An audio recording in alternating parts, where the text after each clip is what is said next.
যুদ্ধের জন্য সামরিক বাহিনীকে প্রস্তুত থাকতে ভারতীয় প্রতিরক্ষা মন্ত্রীর নির্দেশ।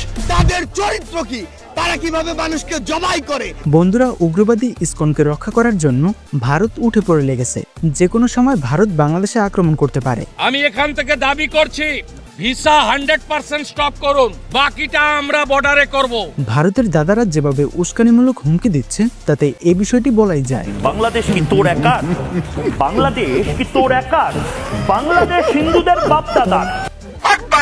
তাছাড়া আপনারা তো জানেন, ভারতের মাথা ব্যথার অন্যতম কারণ হচ্ছে বাংলাদেশের রাজনৈতিক পথ পরিবর্তন। কেননা ভারতের কথা মতো বাংলাদেশ এখন পরিচালিত হচ্ছে না, আর বাংলাদেশের মাথায় কাঁঠাল ভেঙেও খেতে পারছে না, যার কারণে তারা সরাসরি হুমকি দিচ্ছে বাংলাদেশের চট্টগ্রামকে দখল করার। কিন্তু বাস্তবতা হচ্ছে ভারতের যে সামরিক শক্তি তাতে আগামী দিনে ভারতই দখল হয়ে যেতে পারে, কারণ ভারতের প্রতিপক্ষ পাকিস্তান এবং চীনের মোকাবেলার জন্যই তাদের সামরিক শক্তি যথেষ্ট নয়, আর সেখানে বাংলাদেশকে দখল করা নেহাত স্বপ্ন ছাড়া আর কিছুই নয়। তো আজকের এই ভিডিওতে আমরা কম্পারিজন করে দেখব ভারতের সামরিক শক্তির সক্ষমতা আসলে কতটুকু, এবং তা দিয়ে পাকিস্তান এবং চীনের মোকাবেলা করে বাংলাদেশকে দখল করতে পারবে কিনা। তো চলুন শুরু করা যাক।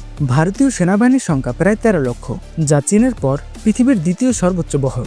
ভারতীয় সেনাবাহিনীর একটি বড় অংশ অভ্যন্তরীণ নিরাপত্তায় নিয়োজিত, কারণ কাশ্মীর, মধ্যপ্রদেশ এবং পূর্বাঞ্চলের বিদ্রোহী গোষ্ঠীর অবস্থান অনেক শক্তিশালী। অন্যদিকে পাকিস্তানের সেনাবাহিনীর সংখ্যা প্রায় 7 লক্ষ, যার একটি অংশ অভ্যন্তরীণ নিরাপত্তায় নিয়োজিত। সুতরাং পাকিস্তান এবং তাদের অভ্যন্তরীণ সংকট মোকাবেলায় তাদের প্রায় 8 লক্ষ সৈনিক প্রয়োজন হবে।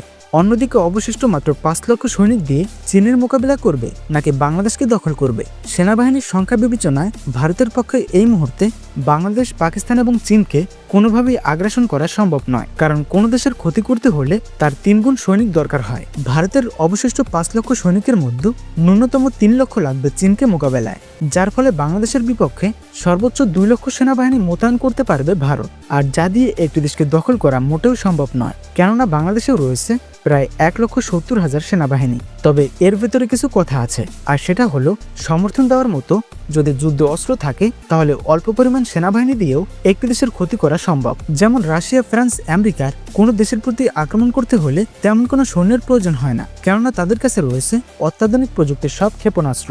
তো এবার ভারতের বিমান বাহিনী নিয়ে আলোচনা করা যাক।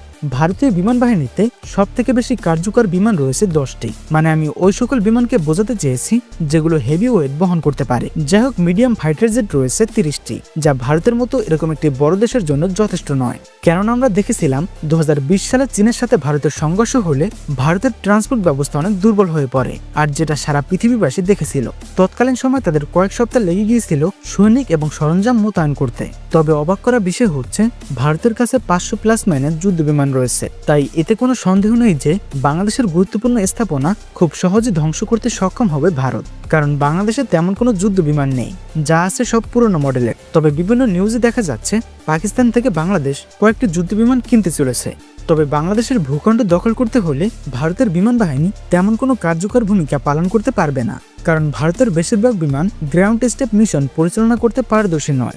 বাংলাদেশের বিরুদ্ধে ভারতের সেনাবাহিনী যেমন যথেষ্ট নয়, তেমনি তাদের বিমান বাহিনীও যথেষ্ট নয়, এটি শুধুমাত্র আগ্রাসনের কথা বিবেচনা করলে। তবে নির্দিষ্ট লক্ষ্যবস্তুতে আঘাত করার সক্ষমতা ভারতের সেনাবাহিনী এবং তাদের বিমান বাহিনীর রয়েছে, আর এই দৃষ্টিকোণ থেকে বিবেচনা করলে বাংলাদেশের সেনাবাহিনীর বৃদ্ধি করা প্রয়োজন, যাতে বাংলাদেশের গুরুত্বপূর্ণ স্থাপনা ধ্বংস করা হলে যাতে বাংলাদেশও একই ধরনের পদক্ষেপ নিতে পারে, কারণ সামরিক নীতিমালা হচ্ছে আক্রমণ করার সক্ষমতা থাকলে আপনি নিরাপদ। তবে ভারতীয় নৌবাহিনীর কথা বললে তাদের মোকাবিলা করার ক্ষমতা বাংলাদেশের নেই, কেননা আপনারা সবাই জানেন বাংলাদেশের 3 দিকেই রয়েছে ভারত, আর বাংলাদেশের আমদানি রপ্তানি সবকিছুই নদীমাতৃক।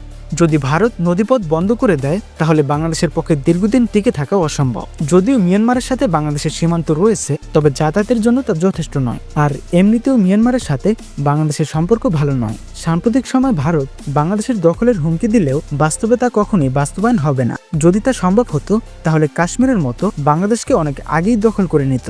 আসলে বর্তমানে বাংলাদেশ এবং ভারতের মধ্যে যা চলছে তা সম্পূর্ণ ভুল বোঝাবুঝি, কেননা বাংলাদেশের মুসলিমরা কখনোই সনাতনী ধর্মাবলম্বী মানুষদের উপর হামলা করেনি। যদি হামলাই করত তাহলে ফ্যাসিবাদ শেখ হাসিনা পদত্যাগ করার পর এভাবে মুসলিমরা মন্দির পাহারা দিত না। বাংলাদেশের মানুষ চায় ইসকন নামক এই উগ্রবাদী সংগঠনকে ধ্বংস করতে।